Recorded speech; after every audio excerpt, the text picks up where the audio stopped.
আপোনালোকে লাইক কৰিব, শ্বেয়াৰ কৰিব, কমেণ্ট কৰিব। নমস্কাৰ। আজি এমাহ দুমাহমান আগতে দাদাই মোক ফোন কৰিছিল, গৌতম দাই ফোন কৰিছিল নহয়, লগ পাইছিল, লগ পাই কথাখিনি পাতিছিল, আইতাৰ অভাৱ অভিযোগৰ কথা সুধিছিল। আৰু মই একেষাৰতে কৈছিলোঁ যে আইতাক কি লাগে বুলি সোধাত মই কৈছিলোঁ বাকচ এটাৰ প্ৰয়োজন, কাৰণ যিহেতু আইতাৰ কাপোৰ থোৱা বাকচটো বহুত প্ৰয়োজন হৈ আছিল। আজি দাদাই বাকচটো বম বাকচ এটা লৈ আহিছে, আপোনালোকে চাওক। যিটো মই ভাবিছিলোঁ সৰু এটা আনিলেও হ'ব কাপোৰখিনি থোৱাৰ কাৰণে, এইটো বাকচত মানুহে সোমাই থাকিব পাৰিব। আৰু আইতাৰ কিহৰ কাৰণে বাকচটো দৰকাৰ আছিল আপোনালোকে চাওকচোন। এই কাৰ্টনত কাপোৰবিলাক থৈ দিয়ে, নিগনি সোমাই, পঁইতাচোৰা সোমাই, আৰু গোটেই মানে কাটি কুটি অৱস্থা নাই। আইতাৰ ঘৰৰ অৱস্থা এইটোৱে। কাৰণ মই যিখিনি পাৰোঁ সহায় কৰি আছোঁ, আমি ঐমাই চেনেলৰ তৰফৰ পৰা আইতাই মই দুয়োটাই লাগি আছোঁ। কাৰণ আইতাইও খৰচ কৰিব লাগে, ময়ো খৰচ কৰিব লাগে। কাৰণ যিখিনি পাওঁ প্ৰগ্ৰেম চগ্ৰেম কৰি আইতাই সেনেকৈ কৰি আছিল।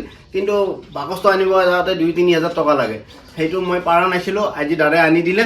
বাকচটো চাওকচোন আপোনালোকে, এইটো বাকচ আইতা সোমাই থাকিব পাৰিব। এইটো আইতাৰ আজি কেনেকুৱা লাগিছে? বহুত ভাল লাগছে। মনৰ আশাটো পুৰা হৈছেতো। তাৰমানে সৰু মানুহ সৰু সপোন, আমি আৰু ডাঙৰ সপোন। আমি ডাঙৰত মাথা মাৰা নাই, আমি সৰুৰ পৰা আৰম্ভ কৰিছোঁ। দাদা যেতিয়া বাকচৰ কথা কৈছে, বম বাকচটো আনি দিছে। এতিয়া তোৰ গোটেই কাপোৰ কানি সোমাই থৈ দিব পাৰিবি, তালা মাৰি দিব পাৰিবি, কথা নাই। নিগনি নোসোমাই, পঁইতাচৰাই নোসোমাই, আৰু টেনশ্যন নাই। তাতে দুটামান কফুৰ দিবি, কফুৰ দি থৈ দিবি, আৰু একেবাৰে চিন্তা কৰিব নাই। ইয়াতে লেপ তুলিও সোমাই থৈ দিব আৰু। এতিয়া দাদাক কি ক'ব? কিন্তু কম মোৰ বহুত ভাল লাগছে। মই এতিয়া মানে হাততহে ধৰিম নে, ভৰিহে ধৰিম নে, মুখেদিহে ক'ম নে, তাৰমানে উভয় হৰাই ভৰিত ধৰিব নালাগে, তোমাতকে সৰু হ'ব, হাতত ধৰিলেও হ'ব। জানো তাৰমানে কথাৰ প্ৰসংগ, বুজি পাইছা? কথাৰ প্ৰসংগত মানে হাততহে ধৰ ন, ভৰিতহে ধৰ, মানে উৰান্তি হৰাই গৈছে। একো নাই, এনেকুৱাকে মানুহে মানুহৰ বাবে দাদাহঁতে যেনেকৈ আগবাঢ়ি আহিছে আৰু বেলেগো আহিব। আৰু লগতে দাদাই এই 10 কিলো চাউল লৈ আহিছে, তোৰ একমাহ গুচি যাব, টেনশ্যন নাই, হয়নে নহয়? আৰু দাদাৰ এটা গৌতম, আচ্ছা, মানে ময়ে কৈ দিছোঁ বাৰু মেলি। মানে মই আইতাক যে সহায় কৰিব পাৰিছোঁ, সৰু চাই, বহুত ডাঙৰ নহয়, অকণমানে সহায় কৰিছোঁ। সেইটো সহায় কৰিব পাৰিছোঁ। একচুৱেলি মই এটা নতুনকৈ মই কনষ্ট্ৰাকশ্যন এটা অপেনিং কৰিছোঁ, নামটো হৈছে গৌতম কনষ্ট্ৰাকশ্যন। আপোনালোকে একো নাভাবিব যে মই এডভাৰটাইজ দিয়া বুলি। মেইনলি কথাটো হৈছে সেইটো লাভৰ পৰা যিটো কাম পাই আছোঁ বা যিকেইটা কাম পাই আছোঁ, সেইকেইটা লাভৰ অংশ অকণমান ইয়াতে মই দিব পাৰিছোঁ, সেইটো কথা কৈছোঁ মই। গতিকে আপোনালোকেও আশীৰ্বাদ কৰিব, যাতে মই এতিয়াই ক'লোঁ আপোনালোকক, মই অকল ইটো দি সামৰা নাই। ইয়াৰ পিছত মই আকৌ আহি আছোঁ, তেতিয়া মই আইতালৈ মই এখন বিচনাখনো চালোঁ, বিচনা লৈ আহিম, আৰু মই কিবা কিবি লৈ আহিম। আপোনালোকক সেই ভিডিঅ' ভলাই বনাব, ময়ো বনাম। মুঠতে মই এইটো কথা এইকাৰণে কৈছোঁ যে আইতাৰ নিচিনা মানুহক আমি সহায় সহযোগ কৰি থাকিলে অন্তত মানে আমাৰ নিচিনা দুখীয়া দৰিদ্ৰখিনিয়ে অকণমান সহায় পাব আৰু পাব। সেইটোৱে কাৰণ দাদাৰ যিটো মানে ঘৰ বনাই দিয়া বুলি ঘৰ, মই মোৰ মুখত কিবা কিবি টেনশ্যনৰ কাৰণে অহা নাই।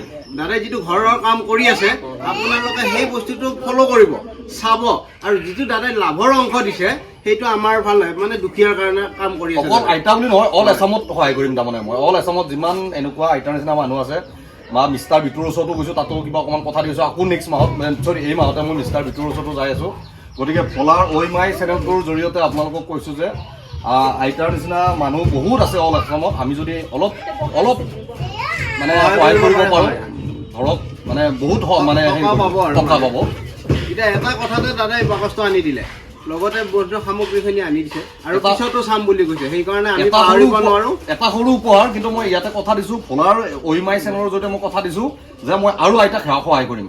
ইয়াৰ পিছত মই কি লাগে আইতাৰ লগত, মই আজি অকণমান সৰু দুটা বস্তু লৈছোঁ, বাকচটো আৰু অকণমান চাউল। ইয়াৰ পিছত মই ক'লোঁ নহয়, বিচনা যি লাগে আইতাক, যিখিনি বস্তু আইতাৰ মানে অলপ আইতা নিজে ল'ব নোৱাৰে বা ভোলায়ো দিব পৰা নাই, সেইখিনি মই পূৰণ কৰিম। আপোনালোকক এই চেনেলৰ জৰিয়তে মই কথা দিলোঁ আজি। Thank you. আমি ঐমাই চেনেলৰ তৰফৰ পৰা হিয়া ভৰা মৰম যাচিলোঁ দাদাক আৰু দাদাৰ ফেমিলিক। আমাৰ অমৰদাও আছে, লগতে বাইদেউহঁতো আছে। কোনেও যাতে ভুল নাভাবিব, দাদাৰ ভিডিঅ'বোৰ চাব, আৰু তেহে আমাক কিবা কিবি অলপমান সহায় সহযোগিতা কৰিব পাৰিব। ধন্যবাদ, থেংক ইউ।